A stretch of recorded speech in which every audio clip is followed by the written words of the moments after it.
Good morning, Rosa Morgan. Who are you again? This is Whitney Page. I work at A Corporations, the company you're going to be joining. We exchanged phone numbers when you were accepted into the company. Do you remember? Oh, I remember you. You were that woman, right? I was assigned to teach you everything you need to know about the company and your job as a member of the department responsible for training new employees. I hope we can get along together starting today. Oh, okay. And what do you want from me? Today's supposed to be your first day of work. Where are you right now? You're already late as it is. The welcoming ceremony has already finished. Yeah. I can't come in today because I need to take care of something else. Huh? You're just going to skip work like that? I told you that I wouldn't come in, so it should be fine, right? Doesn't this mean that you were planning on just not coming to work without telling anyone if I hadn't contacted you? It's no big deal. I'm only going to be absent for 1 day. Miss Morgan, it's a rule of the company that you need to tell the supervisor if you're going to be absent. What? A rule? We need you to follow the rules if you're going to work here. Do you recognize my last name or not? My father is the CEO of this company. Yes, and what about it? Just because you're the CEO's daughter doesn't mean you deserve special treatment. We're going to have you undergo training just like the rest of the new employees, and we're going to have to warn you just like everyone else when we have to. I don't have anything to learn from an old hag like you. Well, I guess it's true that I'm older than you, who's 22 and just graduated from university, but that also means that I have more experience in society than you. Is that so? Anyways, you can't just not go to work for no reason. Please come to the office. I told you already that I'm going to take a day off today. Is it something so urgent that you couldn't attend the welcome ceremony? I'm going shopping at the mall with my boyfriend. What? Oh, don't bother telling my father or something. Never mind, I'm going to tell him myself that you scolded me. You're going to regret rebelling against me, the daughter of the CEO, when you're just some low-ranking employee.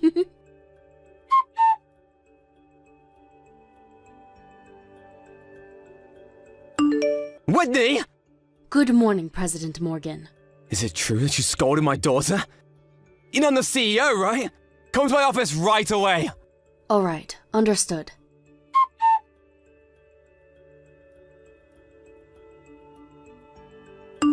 Hey, Whitney! It seems you left work early. Didn't you scold my daughter for not coming to work? And here you are ignoring your work and going home yourself. I already submitted the form saying I was going to leave work early. I'm leaving work early to go to the doctor. What, the doctor? The inside of my mouth started bleeding when you punched me in the face. It also started swelling in the cheek, so I decided to go to the doctor. Stop making such a big deal out of this! You're the one in the wrong for scolding my daughter in the first place! I only gave the proper punishment to one of my employees as the head of this company! But wasn't I called to the office and punched in the face for scolding your daughter? After all I did was caution her for going absent without any reason? Just who do you think you are? Rosa is the CEO of this company's only daughter. Being absent without any prior notice is against the company rules. Your daughter is also an employee of this company starting today, so I only thought that it was my duty to warn her as the one responsible for her training. Also, giving Rosa special treatment is unfair, no matter how you look at it, and risks hurting the image of your company. Who do you think you are talking so high and mighty like that? You're just a member of the training division. And not only is Rosa my daughter, but she's going to be the next CEO of this company. The next CEO? Surely that hasn't been decided yet. It's been decided by me, the current CEO of this company, which means that you're in no position to rebel against Rosa. I'm not rebelling against Rosa. I'm just saying that she needs to do work just like the rest of us. Anyways, you verbally abused Rosa, the daughter of the current CEO and also the next CEO of this company after me. You make a big deal even though all she did was not come to work without prior notice. For that, you're fired! I see. I'm going to talk to my father about this incident. Your father? Huh? And what use is that gonna be of? What's the father of a low-ranking employee like you gonna do?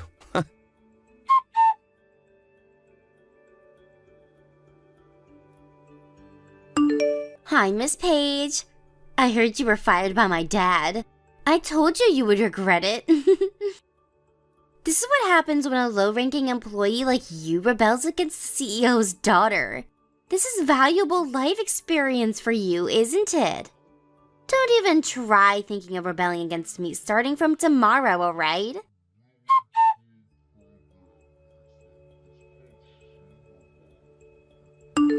Rosa, just what is the meaning of this?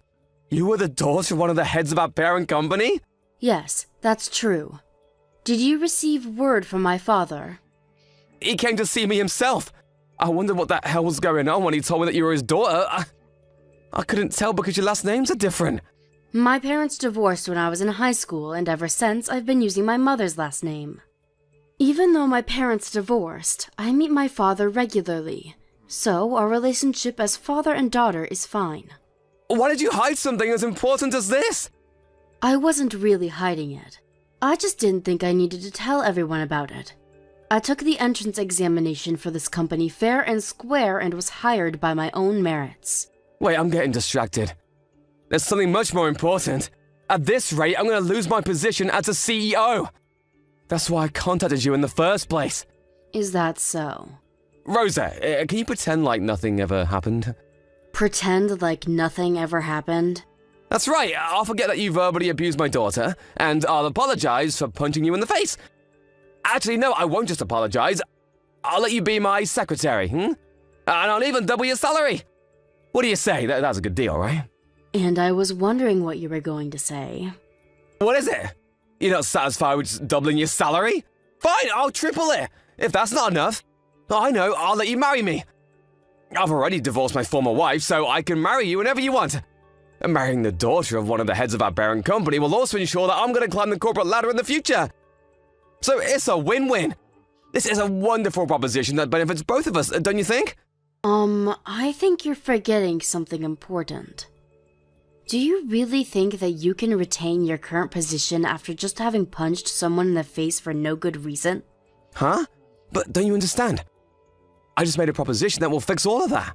You mean make me your secretary and also your wife? Yes, exactly. I think this is a lucrative deal for you as well, am I wrong? Actually, I'm quite disgusted by the idea. What? We've already decided what to do with you. I'm going to file a police report on you for punching me in the face.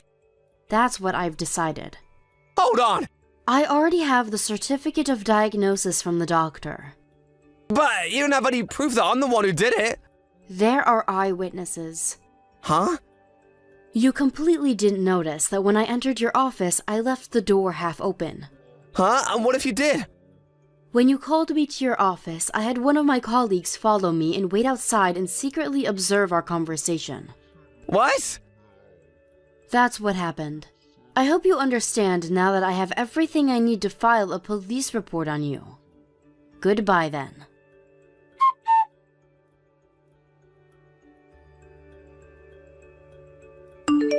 Miss Page! You were the daughter of the head of our parent company? That's so unfair. You never said anything about it. The only reason my dad punched you was because you scolded me. It's your fault for verbally abusing me.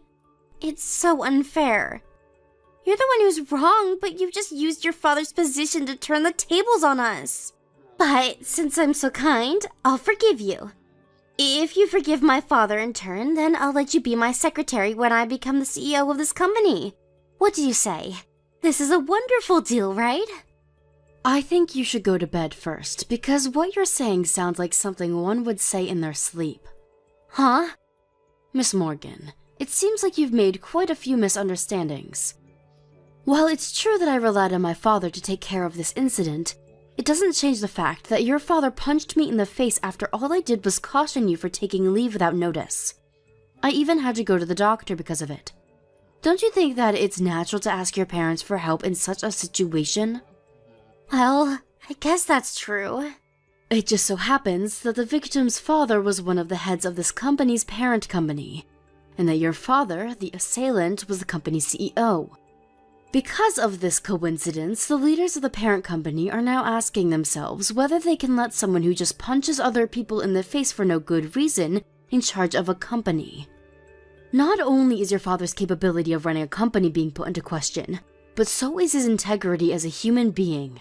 Does that mean that my dad might not be the CEO anymore?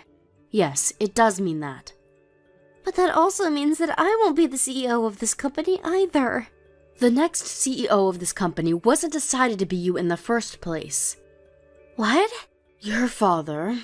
During the first year he was in office as CEO, things ran smoothly in the company, even if there weren't exactly any major achievements. But the moment the daughter he loved so much joined the company, he became, well, like that. You could even say he became a different person. I still don't understand what makes people undergo such massive changes. I don't care about all of that. I want you to cooperate in making sure my dad doesn't lose his position as the CEO of this company. If you're the daughter of the head of the parent company, then something like that should be easy for you. Right?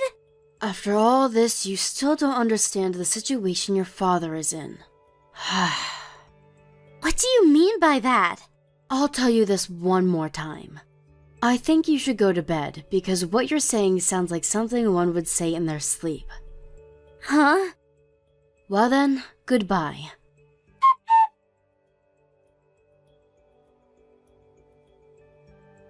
After that, I turned in the police report on Mr. Morgan. I didn't bother with an out-of-court settlement since he didn't seem to show any remorse for his actions. I made him pay an alimony after making sure this offense was filed on his record. I heard rumors that he was forced to go into debt because of this. After the incident, of course, his daughter Rosa lost her position in the company as the daughter of the CEO and was now just a new employee. Worse than that, everyone knew about how she didn't come to work on her first day for no good reason, and how her father was the former CEO with a criminal record. She was basically forced to quit because of all of this. She started working multiple part-time jobs from day to night to support both herself and her father, who could no longer find any job of his own. But one day the two of them just disappeared, and apparently no one knows where they are now. Well then, Melody, that's all for now. Yeah, Hayden. The flight tomorrow is after 7 a.m., right? Yes, that's right. There's a diner near the hotel where I'm staying that opens at 6 a.m., so I plan to have breakfast there before heading to the airport. I see. Sorry that I can't see you off. It's okay. You've got work, right? Besides, it's not like we'll never see each other while we're living apart. Yeah, that's true.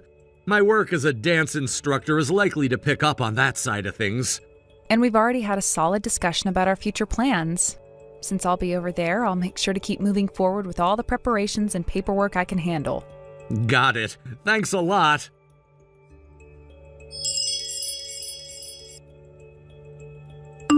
Serves you right. Riley, what's this about serves you right? I heard Dad told you about the separation and now you're homeless, right? Excuse me?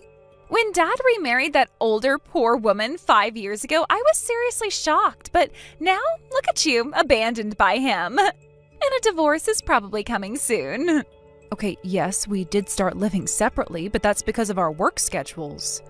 And just to clear things up, I've actually signed a lease for my apartment in this area, so I'm definitely not homeless. What's a part-time housewife who depended on Dad's income talking about? Plus, now that you're separated, it looks like you've moved out of this area, so you won't even be able to continue your part-time job. In other words, unemployed. That means you're homeless, right?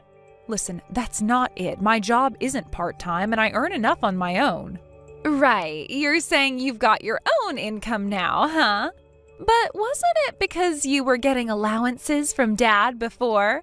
Acting like you've earned it all by yourself? I can't stand women who act like they've achieved something when it's just Dad's money.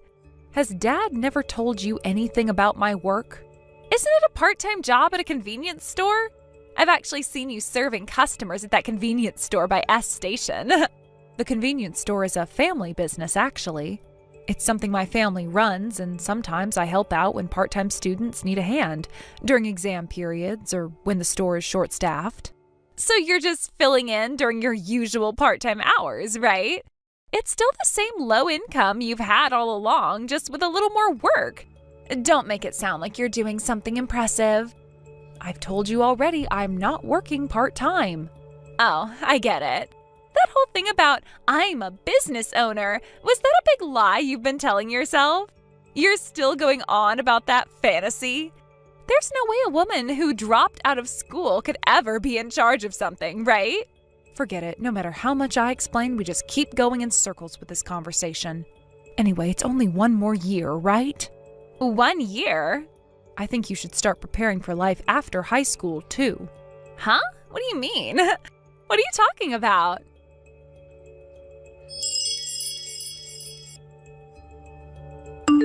Hayden, about Riley. Oh, Melody, what's up? There was a property I'd been looking into in the area, and it's just been listed for sale. Oh, really? I was thinking of scheduling a viewing to coincide with your visit next week. How does that sound? Sounds good. Please go ahead and arrange it. Got it.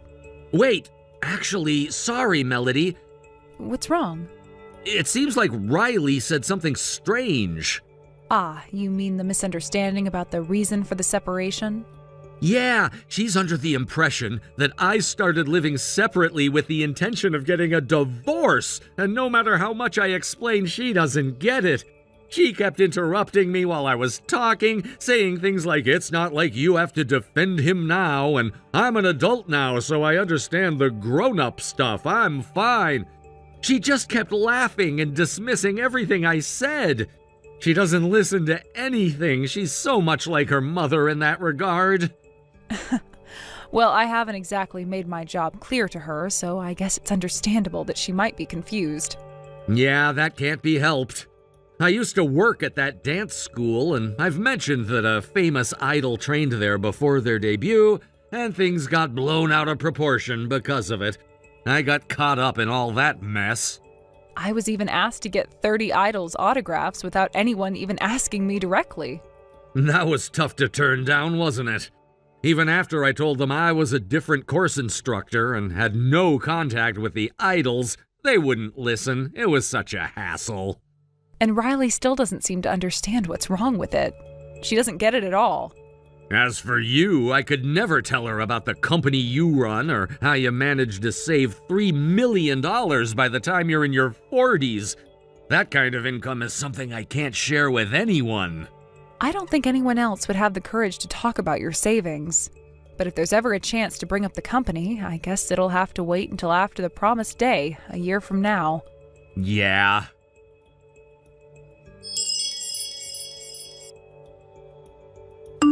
It's been a year, you poor girl. Finished your graduation ceremony today, huh? Oh, right. Congratulations on graduating. Well, I'm moving now. Gotta pack up. Oh, I see. So you've been preparing for this. Of course. What do you think? I'm going to live in a mansion in the heart of the city while attending university. What? We bought a mansion, you know. Dad was so happy he was practically dancing. Do you know that they bought a house in the city? I overheard you talking about it on the phone with someone. You heard that? Dad was trying to keep it a surprise for me, but of course I knew. He's my dad, after all. Riley, can you please stop? What do you mean? Are you saying you don't want to live with me anymore? You should be getting a divorce soon, right? That's not what I meant. What I'm asking is this. Do you really think you can afford the mortgage on that house with Hayden's income? What? I'm just going to be blunt here. Don't get mad, but that house, it's in my name. No way. Sure, Hayden's successful as a dance instructor and his income is a bit higher than the average for his age, but there's no way he makes enough to buy a mansion in the heart of the city. I don't want to explain this further, so I'll just pass the baton to Hayden now. Huh? Wait, are you with Dad right now? Why?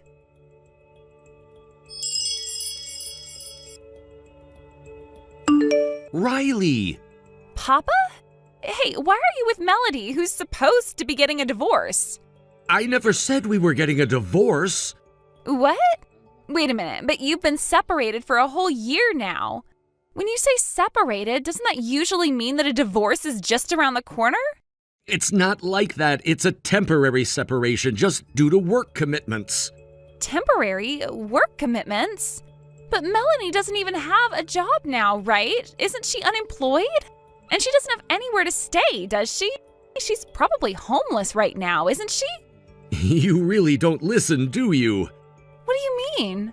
I've told you so many times that Melody is a business owner.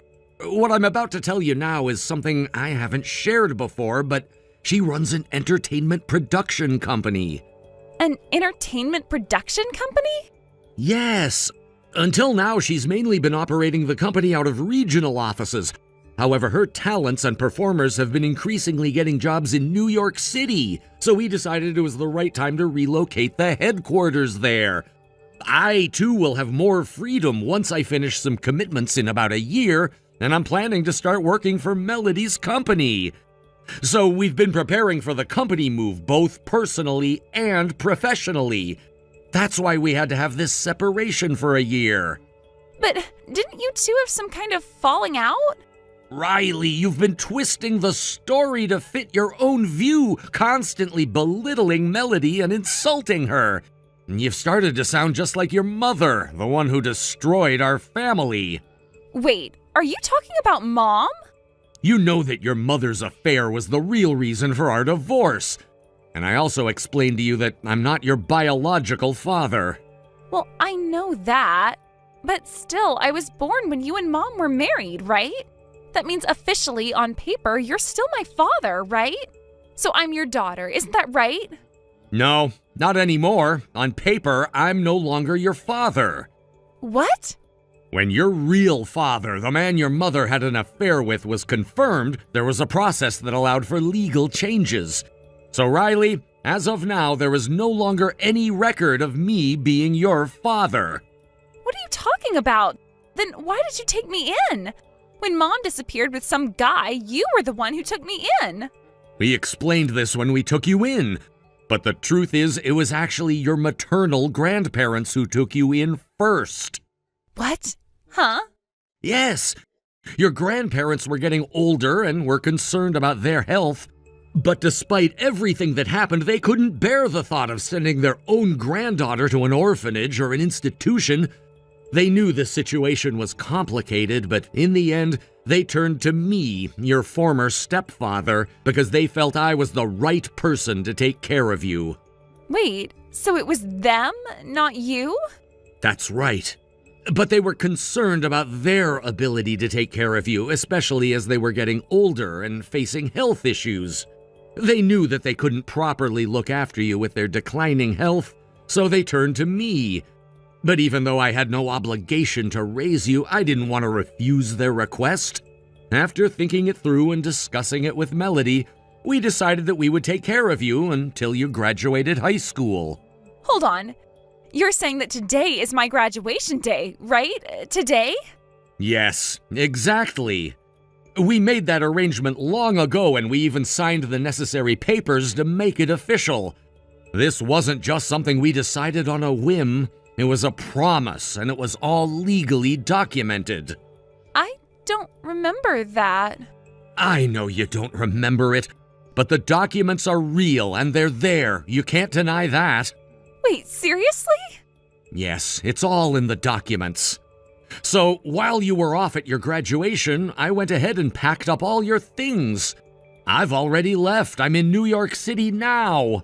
What? You're already there? Yes, I've already moved. I was only waiting for this moment for you to graduate. And now, it's time for me to go. Wait, so that means you're saying I have to move out now? Like, right away? Yes, I'd appreciate it if you could vacate the house soon. You've been living in my place for a while now, and with everything that's happened, it's time for you to find your own place. Wait, hold on a second. I thought I was supposed to be living with you in the big house in New York City. That house I thought was for all of us to live in together. You never told me that this would happen. What am I supposed to do now? I don't have anywhere to go. I'm afraid you need to figure that out on your own. I've already made the necessary arrangements on my end, and now it's time for you to step up. I'm sure you can manage. After all, you've been living here for years, and now it's time for you to learn to be independent. I understand this may be difficult for you, but it's something you'll need to do eventually. This is just the first step. But Papa, this doesn't make sense. I thought I would be part of the family and we'd all stay together. How could you just leave me like this? It's not about leaving you behind. It's about fulfilling our promises and living up to what was agreed upon. The truth is, I've already moved on, and now it's time for you to do the same.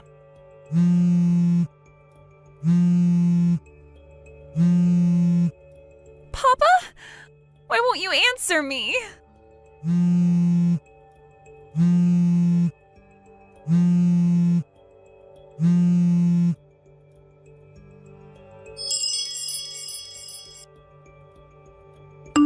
Melody! Hey, I just wanted to tell you that I'm moving into the mansion you bought. Finally, I have been freed from those days of constant meaningless insults. And to be honest, I am feeling so relieved right now, it's almost overwhelming. I can't even begin to describe how stressful those days were, but now that they're over, I realize just how much weight I've been carrying on my shoulders. What? And I found out that I'm pregnant. Pregnant? Yes, of course, it's Hayden's child. It's going to be a high-risk pregnancy because I'm in my 40s, so I'm being extra cautious about everything. Anything that might cause stress, I'm cutting it out of my life, no questions asked. I was the one who caused stress? I need you to realize just how much you've contributed to all of this. Oh. So with that said, I'll be leaving now.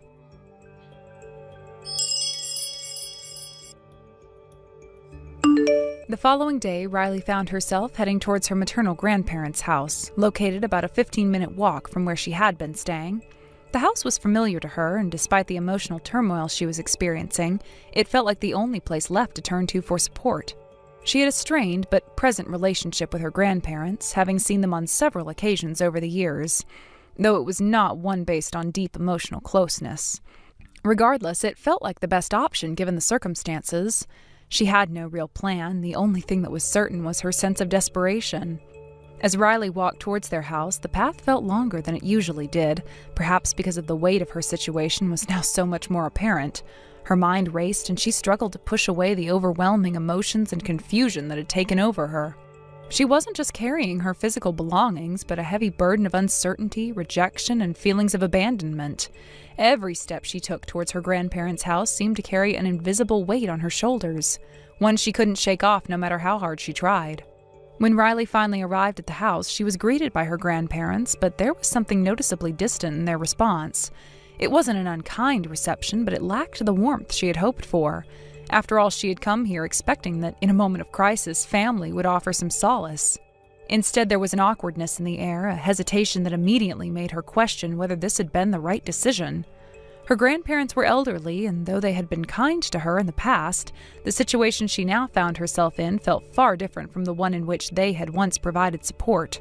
It became clear to Riley that her visit was not going to be as simple as she imagined. Although she had expected some help, the reality was harsher than she had hoped. 6 months prior, her uncle's family had moved in with her grandparents, and the dynamics of the household had changed dramatically. What had once been a relatively quiet, stable environment was now filled with additional people, which added to the already tense atmosphere. Her uncle, his wife, and their children were all now living under the same roof, and the strain on everyone's patience was visible. Riley's grandparents, while seemingly understanding of her predicament, had also been dealing with their own challenges and were not in a position to offer her the kind of help she needed. Her uncle, who had become more of a fixture in their home, made it very clear from the moment she arrived that he had no intention of offering her any assistance. His coldness was unmistakable, and his words were harsh. He bluntly told Riley that there was no room for her there, and if she wanted to stay, she would have to leave within 3 weeks. The ultimatum was final, and there was no room for negotiation. Devastated and shocked, Riley was left standing in front of her grandparents' house with her belongings scattered around her. It felt like a betrayal, a complete abandonment by the family she had always known. She could hardly believe that she was being treated this way. She had hoped for understanding, for a chance to rebuild her life with the support of those who had watched her grow up. But instead, she was being pushed away with no regard for her struggles. Riley's world had crumbled, and she was left to pick up the pieces alone. The days passed, and Riley struggled to come to terms with the situation. It wasn't just the rejection that was hard to bear. It was the overwhelming sense of hopelessness that seemed to follow her everywhere. For weeks, she stayed at her grandparents' house trying to convince herself that there was still a way out, that there was some possibility for reconciliation. But the more she tried to make sense of everything, the more she realized that she was fighting a losing battle. The 3-week deadline loomed over her, and the thought of being kicked out with nowhere to go was terrifying. In the midst of all this, Riley suddenly remembered something crucial, something she had completely forgotten in all the chaos of the past few weeks. She had been planning to attend university, and part of her plan had been that her father, Hayden, would pay for her admission fees. She had never even considered that Hayden might not be willing to support her. It was an assumption she had made out of habit, but the reality hit her like a ton of bricks when she realized the payment deadline had already passed. By the time the thought crossed her mind, it was too late. The window of opportunity had closed, and she had missed her chance. The weight of this realization was unbearable. Riley felt as if everything she had worked toward, her education, her future, was now slipping through her fingers. She had been counting on Hayden to help her, and now it seemed that her dream of going to university was nothing more than a distant fantasy. The emotional toll of it all broke her. Desperation and panic set in as she rushed to her grandparents and uncle, begging them for help. "If I don't pay the fees, I won't be able to graduate. I'll just be a high school graduate with no future," she cried. But instead of compassion, she was met with cold indifference. Her uncle's response was a sharp rebuke. He told her that it wasn't their responsibility to fix her problems and that she needed to figure things out on her own. The complete lack of empathy stung deeply, and Riley felt her heart shatter as she realized that no one was going to help her. It was as if she had become invisible to them, a burden that they no longer cared to bear. The rejection didn't stop there. In the cruelest of gestures, her belongings were thrown out onto the front lawn. Everything she had, her clothes, her books, her personal items, were discarded without a second thought. The message was clear. She was no longer welcome, no longer part of the family. It was a stark reminder of how quickly everything could change, how easily people could turn their backs on you when you needed them the most. Riley left her grandparents' house with no real destination in mind. She had no plan, no idea where she was going, but she knew she couldn't stay there. She headed south, far from the place she had once called home, and she disappeared from their lives. Her family was left to wonder what had become of her. No one knew where she had gone or what had happened to her. The last anyone heard, she was on her way to an uncertain future, a future that seemed more and more hopeless as the days passed. What happened to Riley after she left her grandparents' house remains a mystery. Some say she headed to a nearby city, others think she might have reached out to distant relatives or friends. But in the end, no one knew for sure. The girl who had once dreamed of a bright future was now a lost soul, wandering through a world that seemed increasingly indifferent to her struggles. Her story, once full of hope, had now become a tale of abandonment, of rejection by the people she had once trusted. And as time passed, Riley's future seemed more and more uncertain, a future that was now hers to navigate alone. Thank you for watching and listening. We hope you enjoyed the video. Don't forget to like this video and subscribe. Also, feel free to leave a comment about what you thought of the story. We look forward to seeing you at the next story. Lily, I'm sorry, but could you lend me $5,300? Dexter, what the hell? A college student suddenly asking for $5,300? Are you serious? It's for tuition. Excuse me? Explain yourself.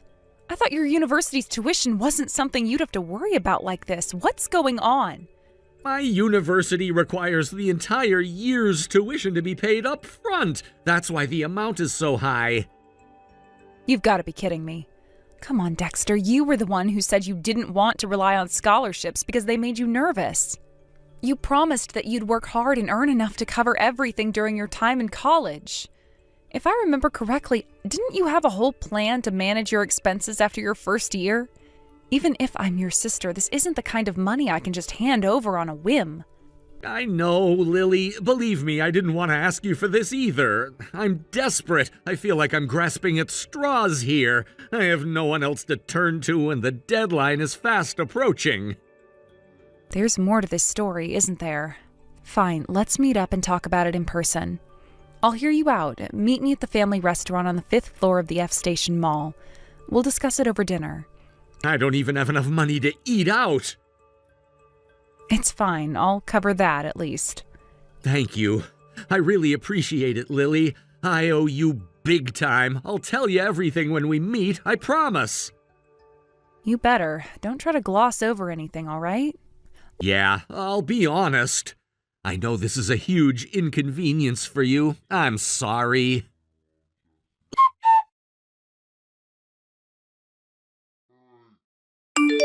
Lily, I heard you switched jobs and got a pay raise. Isn't it time you increased the amount you're sending to the family?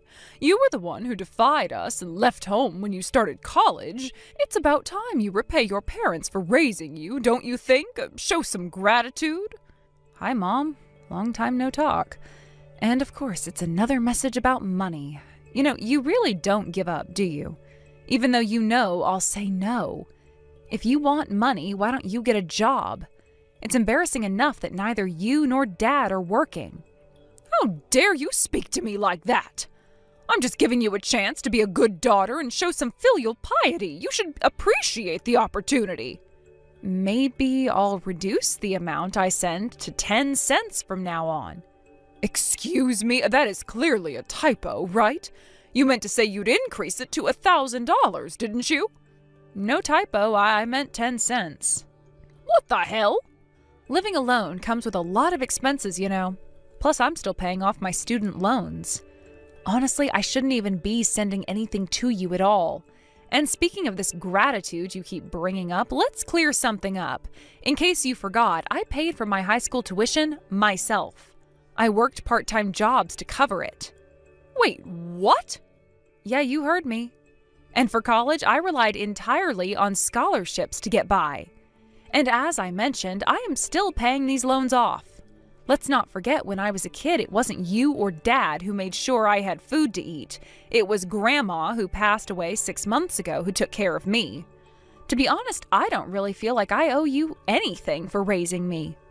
It's normal for grown children to take care of their parents. That's how it's supposed to be.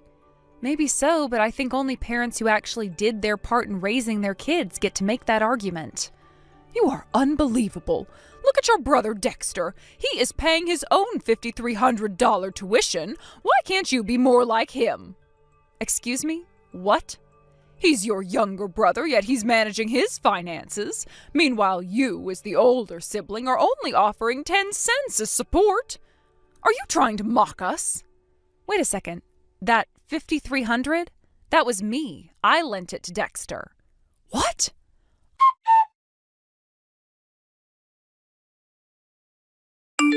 I just spoke to your father. He said the $5,300 we paid at the time of Dexter's college enrollment was definitely deposited into Dexter's account. Why are you snooping through Dexter's bank records without his permission? And recently your father said Dexter gave him $6,000 too. Do you honestly believe that money was meant for Dad? Are you seriously that naive? Your father is furious. He says it's ungrateful for you not to increase the amount you send to us. What kind of daughter are you? I'm already sending $500 a month, aren't I? Are you actually pushing me to cut it down to 10 cents? Well, your father said, then stop sending anything at all. Even those measly 10 cents aren't worth it. He even joked that Dexter seems to be doing just fine earning money, so we will rely on him instead. Unbelievable. You're seriously planning to mooch off a college student now? But I can't wrap my head around it. But you know what? This might actually be a good opportunity to bring up something I've been meaning to discuss with Dad. And since you're here, I'll fill you in too. What are you talking about? The $5,300 Dad mentioned was indeed for Dexter's first year of tuition, but the $5,300 I'm talking about is something entirely different. It's the amount Dexter worked hard to save this year for his second year's tuition. He took on multiple part-time jobs to cover it himself. Wait, what? Let me explain. When Dexter started college, Grandma and I stepped in to help with the initial costs, including his enrollment fee and first-year tuition. We knew it was too much for a high schooler to handle alone. However, from the second year onward, Dexter was determined to pay his way. He promised to earn and save enough through his part-time jobs, but then Dad, who apparently has no sense of boundaries, found out Dexter was working extra hours and saving diligently. Dad showed up unannounced at Dexter's apartment one day, let himself in, rummaged through his belongings, and discovered a savings account with about $6,000. That account, by the way, was specifically set up to cover Dexter's tuition and apartment rent. But Dad, being Dad, somehow convinced himself that it was money Dexter intended to send to you and him. So what did he do? He withdrew every single cent without asking. Excuse me? Yeah, Dexter made the mistake of using an easy-to-guess PIN, which is partly on him, I'll admit. But because of that, he's now facing a tuition payment crisis. He couldn't pay the $5,300 for the upcoming year and had no choice but to turn to me for help. With no other option, he swallowed his pride and asked me to lend him the money. I can't believe this. Well, believe it. I couldn't let him drop out of school over something like this, so I paid the tuition for him. Now, thanks to Dad's selfish actions, both Dexter and I are left financially strapped for the foreseeable future. We're both going to be living frugally for a while. This can't be happening. And because of all this, I've decided to stop sending money to you entirely. As for Dexter, I'm under no illusion that he'll be in any position to support anyone else, let alone you and Dad. He's focused on rebuilding his savings and getting through college. Wait a minute, you can't just stop sending money. We rely on it. Without it, we're in big trouble. Up until now, your father has been living off the inheritance he got from your grandfather. And when your grandfather passed away 6 months ago, we used her inheritance too. But that's all gone now. You blew through Grandma's inheritance? That's bad enough, but to think you've already burned through Grandma's inheritance too, less than 6 months after her passing? What is wrong with you two? Do you even realize how irresponsible that is? Oh, don't you dare lecture me. We used most of the inheritance for Dexter. He's the eldest son and the rightful heir of this family. Everything we did was for him. Oh, please, let's not kid ourselves. Anything important involving Dexter was either paid for by Grandpa or Grandma. You two were just along for the ride. What are you trying to say? I'm saying that now that the money you've been relying on has run out, Dexter has finally realized what kind of mess he's in.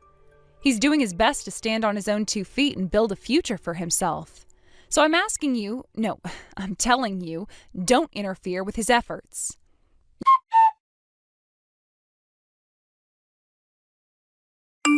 Lily, you didn't give Dad and Mom your apartment address, right?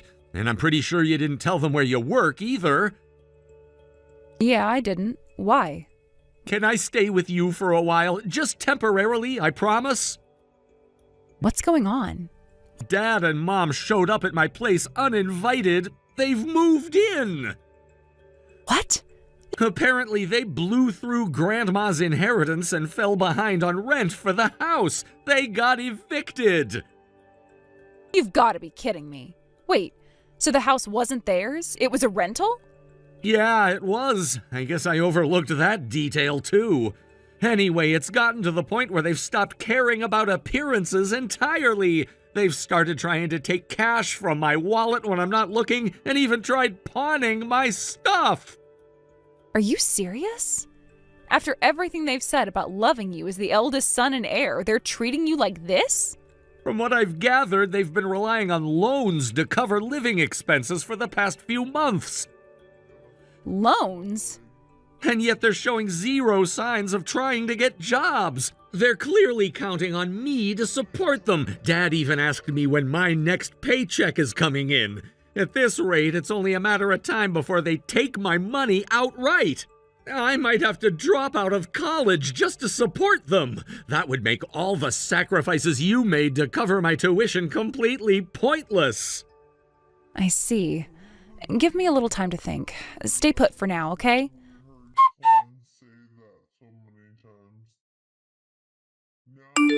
Dexter, can you hang in there for a couple more days before we deal with this?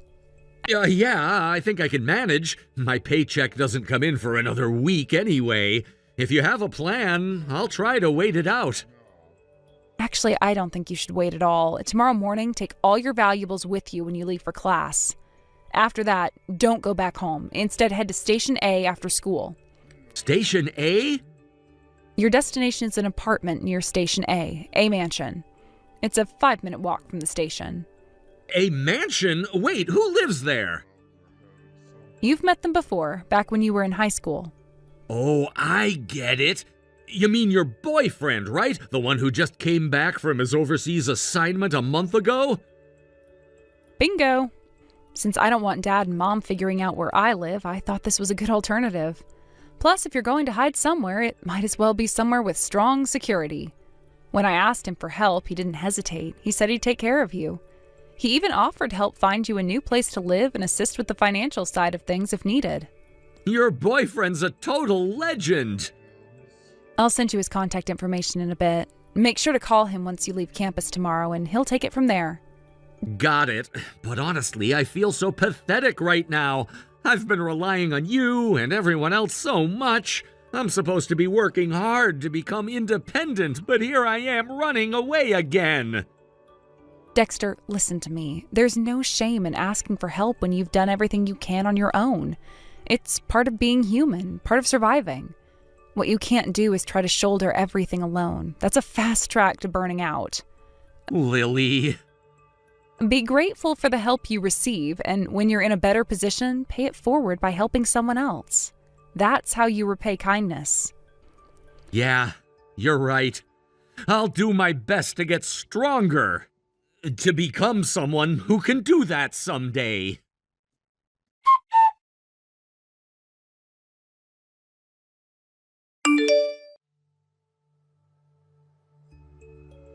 Lily, do you know where Dexter went? He left for university 2 days ago and hasn't come back since. Then this morning, some big, intimidating men suddenly showed up, and before I knew it, your father and Dexter were shoved into a black van with them. Oh? I was half asleep when they barged in, so I couldn't put up much resistance before the car sped off. I think we're in another state.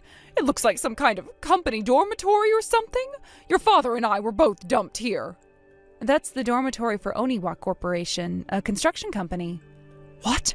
Oniwa Corporation? Yeah, I guess you wouldn't know about it since you've never worked a proper job. What are you talking about? What does this have to do with anything? Oniwa Corporation is famous for its employee training. They're known for turning even the most troublesome people into respectable, functioning adults. That's where Dad, and eventually you, will work to repay their debts and hopefully reform themselves. What? Why is this happening?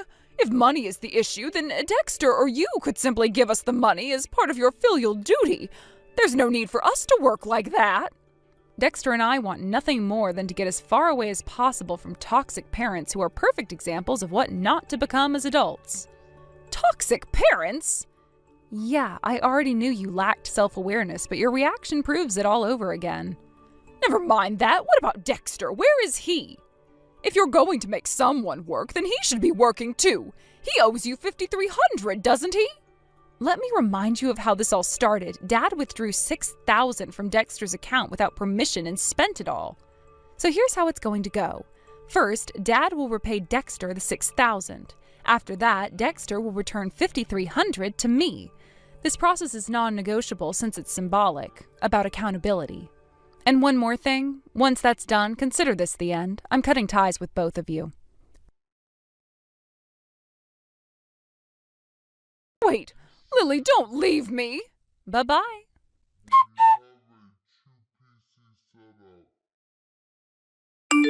The arrangement with the Oniwa group was made possible through the efforts of my boyfriend. It turns out that his father happens to be an old schoolmate of the Oniwa group's president. When I confided in him about the frustrating situation with my parents and my desire to resolve it somehow, he kindly offered to intervene. As a result, the Oniwa group not only agreed to take my parents in, but also welcomed them into their company as live-in employees without hesitation. While all this drama unfolded, Dexter, unbothered by the chaos, successfully completed his move to a new place. Now he's completely immersed in a rigorous daily routine. He works part-time jobs with incredible dedication, using his earnings to cover all his living expenses, rent, and tuition fees. Despite this challenging schedule, he still manages to attend university without compromising on his studies. His perseverance is nothing short of admirable. It's clear that he's determined to carve out a better future for himself on his own terms. As for my parents, the source of so many of our problems, they're currently in their 50s. They should still be in their prime working years, yet decades of laziness have left their toll. Their prolonged indulgence in a slothful lifestyle has apparently made even the basics of hard work an uphill battle for them. It seems they're now struggling to adjust to the structured routine required by their new roles in the Oniwa group. From what I've heard, their daily schedule is quite demanding. In addition to their regular work hours, their routine now includes mandatory morning and evening runs to improve their physical fitness. I suppose this added element of discipline was deemed necessary to help them adapt and overcome the bad habits they've developed over the years. The mental image of them huffing and puffing, running around from morning until night while barely managing to keep up with their responsibilities is oddly satisfying. Just imagining them in such a state eases some of my lingering frustrations, even if only a little. Honestly, it's hard to fully articulate the level of relief this arrangement has brought me. For years, I had borne the burden of my parents' irresponsibility. Their inability, or perhaps refusal, to contribute meaningfully to the household created countless obstacles in my own life. It was as if their complacency was a black hole, pulling me into a vortex of stress and resentment. But now, seeing them finally held accountable for their actions and forced to confront the consequences of their past choices, I can't help but feel a sense of vindication. Dexter's support throughout this ordeal has been invaluable. If it weren't for him and the connections his family provided, I doubt my parents would have ever taken the initiative to turn their lives around. His father's willingness to reach out to the Oniwa Group's president on their behalf was an incredible gesture, one I'll always be grateful for. However, the fact remains that this opportunity was a result of external intervention. My parents certainly didn't earn it through their own efforts. Their acceptance into the Oniwa Group as live-in employees came with the understanding that they'd need to drastically change their habits.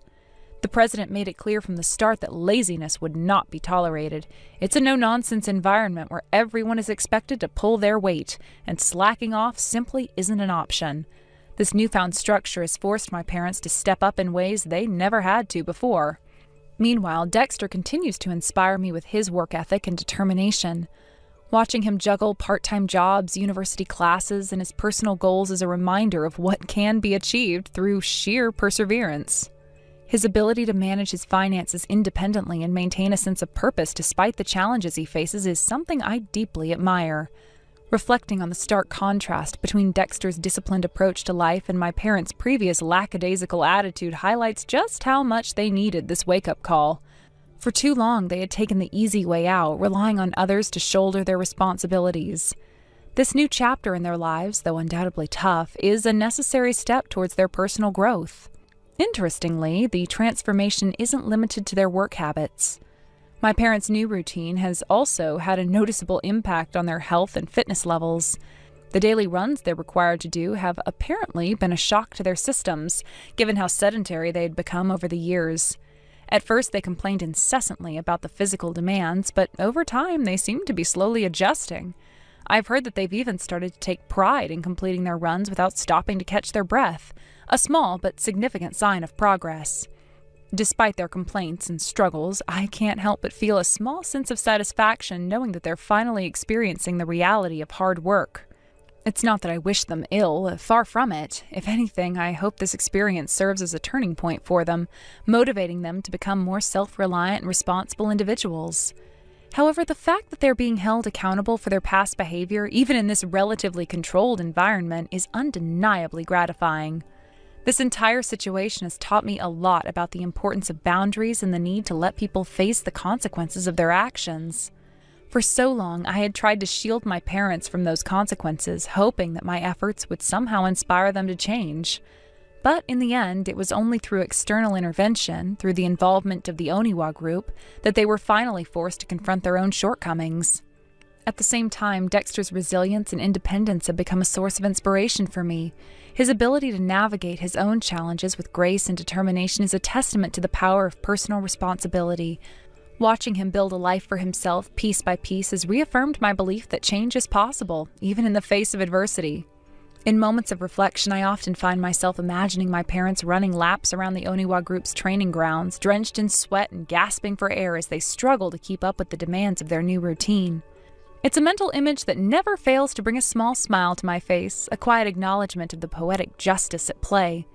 Perhaps this experience will ultimately be a blessing in disguise for all of us, For my parents, it represents an opportunity to grow and reclaim a sense of purpose that they had long since abandoned. For me, it's a chance to finally let go of the resentment I had harbored for so many years and focus on building my own future without the weight of their shortcomings holding me back. In the end, I can only hope that this chapter serves as a turning point for all of us, a moment of reckoning that paves the way for a brighter, more balanced future. Chloe, can we talk for a minute? Hi, Fisher. Today, were you going on a walk with another man? What? Today at work, I had a lot of time off, so I went out for a bit during my break. And around 2 p.m. today, I was passing by the main plaza downtown, and I saw you walking with another man by one of the hotels there. What? So you're just going to assume that I'm cheating on you because you saw me walking with a man like that by the hotel? Well, considering you were leaning right up into his chest as you both walked, looking at him in the eyes, I have a pretty good reason to suspect you're cheating on me. What? And if you're gonna tell me that he's just a friend, then can we please set you some boundaries when it comes to other male friends you might have? So could you please explain to me what I just saw today? So you really saw that much? Big mistake on my part. I never thought that you'd be on a break at that time of day and actually be walking around downtown. So does this mean you are cheating on me? Well, I have no choice but to confess now. That was me, with another man, Fisher. And today, him and I were at the hotel making love to one another. Alright, that's what you wanted to hear, right? Therefore, it means you and I are no longer a thing anymore. Hold it right there. What do you want? Do you have any idea who that man is? And could that be the reason behind why you were in his arms walking today? Of course I know who he is. His name is Luke, but he just happened to be a really important IT employee at the company he is currently working for right now. He has to be making around $120,000 a year. Actually, I've seen that he's making that much, so... So you're after his money then? If you even want to come close to what he's making, then you're going to have to find a better job.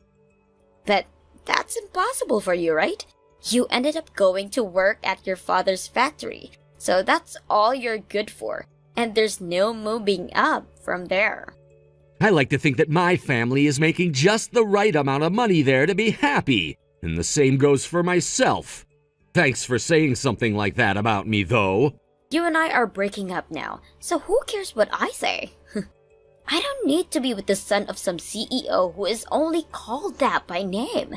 Is that so? Well, then make sure to promise me that in the future, if you ever want to come crying back to me, you won't. I have no reason to come crying back to you. What would I be even crying about in the first place? It doesn't really matter at this point. Anyway, I'm going now. Yeah, goodbye forever.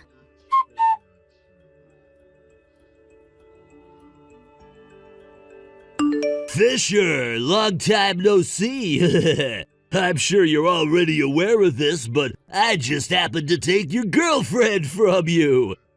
Sorry about that. Hey, it's been a while. And I'm sure you're talking to me right now after hearing about how I saw you with Chloe. That's right. But why are you back with her again? I don't care how much you've hated me all this time. I did never expect for you to go taking her away from me in the end. Well, I'm sure nobody would have expected this, but she told me that she doesn't need some useless man like you anymore. Chloe so happens to be a far better woman than even you might have suspected. That's why she knows a real man when she sees one. What? Has Chloe really been that amazing of a woman? Now you're gonna try acting all tough about the breakup or something? I know you, Fisher, and I know that you were only ever with her thinking about what all she has in terms of wealth. Her wealth? You can stop playing dumb with me now, bud. Chloe happens to be in charge of one of the most famous beauty salons in this city and is making a lot of money doing so. Considering that she's the one managing that place right now, who knows where she'll move up to next when promoted? Huh. So you're after her money too? You're the one saying that about me? Well, whatever, I guess. I've lost all my feelings for Chloe by this point, so I no longer care what she has to do with you and what you guys have planned later on together. Go have fun, Luke. Huh? I've already broken up with her by this point, so she's no longer any of my business. If you guys plan to start dating seriously, then go ahead. And if you guys plan to get married, then go right ahead. None of that is anything for me to be bothered with. Oh, marriage, huh? That's a good idea. Her and I just need to hand in our marriage papers now, and then all that money in her pockets will become mine. Well, now that you know what I'm after, don't you dare lay a finger on that woman again, okay? I have no intent of ever going around Chloe ever again, Luke. Seriously, man, you enjoy her all you want.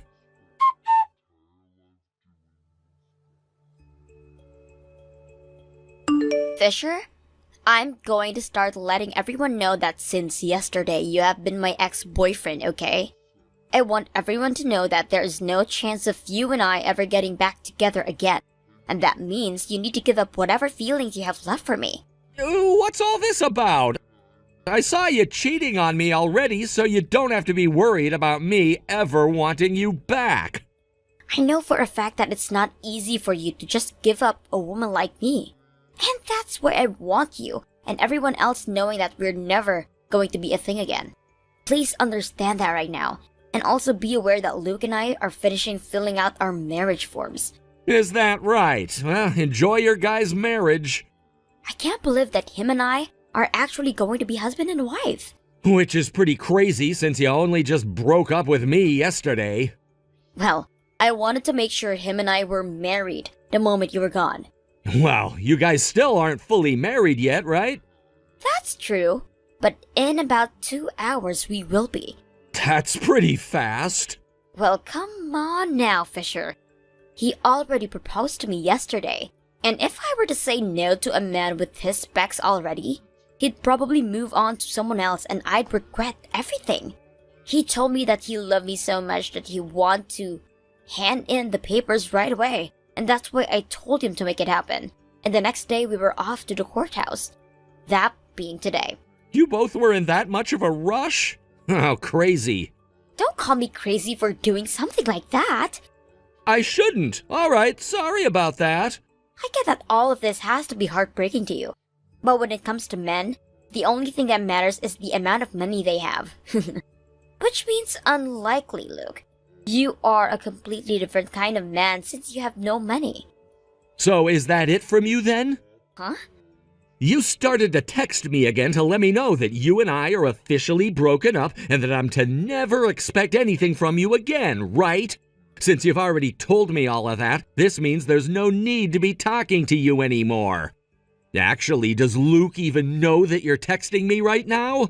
No, of course, I wouldn't tell him about this. Then that means this conversation is over. What? Is there anything else you want to talk about? Anything else? What do you want to talk about? You see... Did you want me to have a bit more of an entertaining reaction or something to everything? Well, here, let me say this. I'm really sorry to say this about the man you're marrying, but the fact that you chose him is insanely hilarious. I've been laughing so much about it that my abs hurt. Huh? Well, congrats on that marriage. Now, I'm pretty busy, so I gotta run.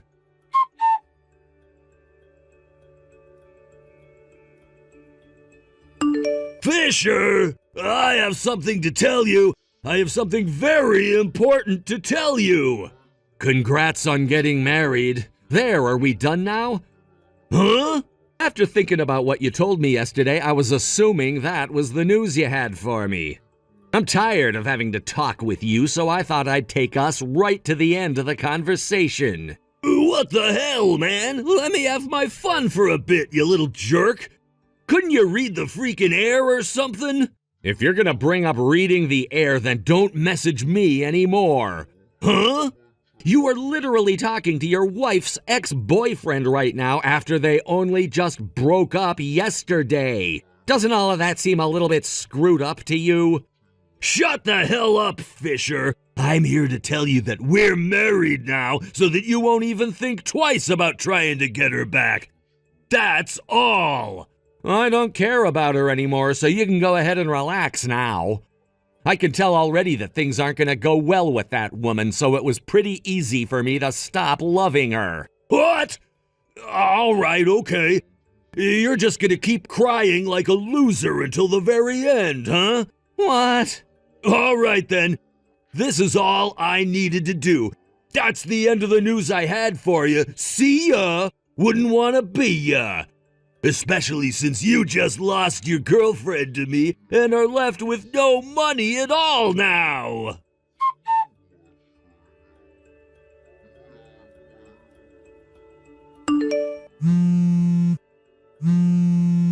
Hey, Fisher! Did you freaking know about all this? What do you want from me now, bozo? I'm talking about her salary!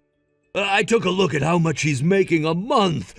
How the hell is a manager of a salon as popular as that only making $1,000 a month? Oh, good point. If things haven't changed since she was dating me, then that would mean she's only working part-time for a sports bar. Huh? The only person I know related to Chloe that's the manager of a beauty salon is her aunt. Her aunt? That salon and the sports bar that Chloe is working at are in the same building, but she's not actually working there or anything.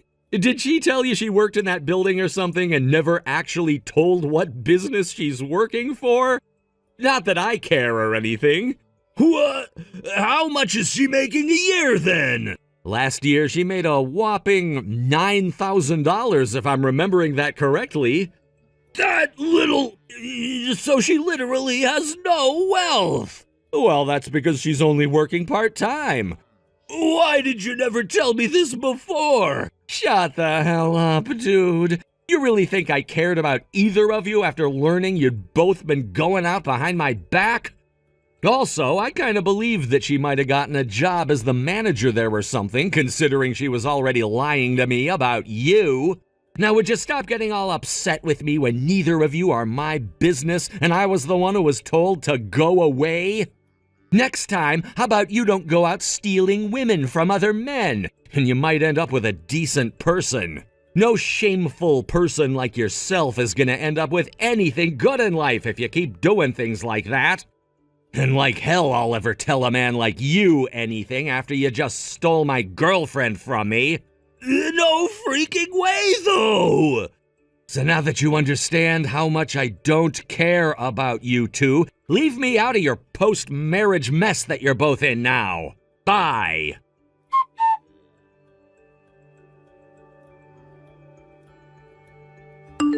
Fisher! Hey, this is me, Chloe. There is something wrong with how much Luke is making every month.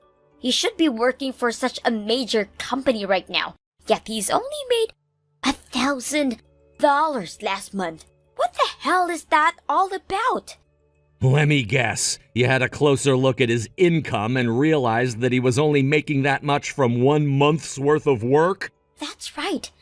I am the wife after all, so it's my job to make sure there is enough money coming in for me. And that's what I had to look at the amount. I was in awe. Only $1,000 a month? Well, Luke is only working part-time. Huh? He only works part-time? He's working for that large IT company like you were saying a while back. But he's only working part-time for them, and that's it. What? About a year ago, Luke was just living at home with his parents, not even working at all. But then one of his family members came by and said he should at least start trying to make some money for himself and introduced him to that company. He didn't have many skills at the time or experience, so they only gave him a part-time position. He was just sitting in his parents' house a year ago? Yup. Wait, how come you know so much about Luke? I've never even knew any of that about him, and I'm his wife. So you didn't even know about the relationship he and I have before you started cheating on me? What relationship? Luke used to be my little brother. Little brother? He used to be, okay? What does that even mean? I'm sure I've already told you this story, but when I was just 3 years old, my mom passed away. And so a little while later, my dad ended up getting married to another woman.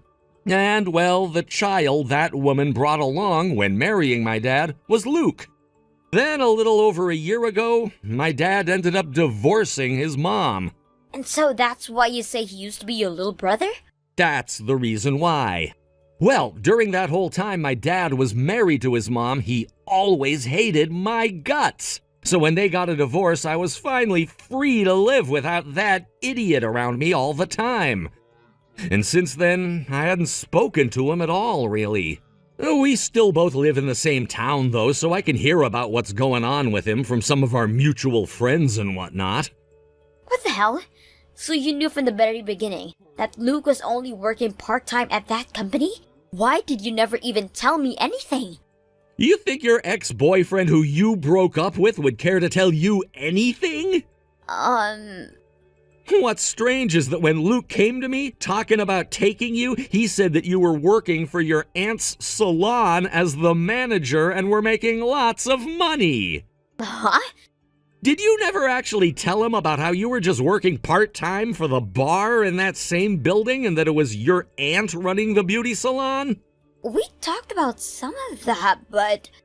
So what happened is, to get him to want to marry you, you lied about your line of work so that he'd think you had money yourself as well. What the hell? Anyway, I don't have anything to do with you two. So now that you understand how much I don't care about you two, leave me out of your post-marriage mess that you're both in now. Fisher? Goodbye forever.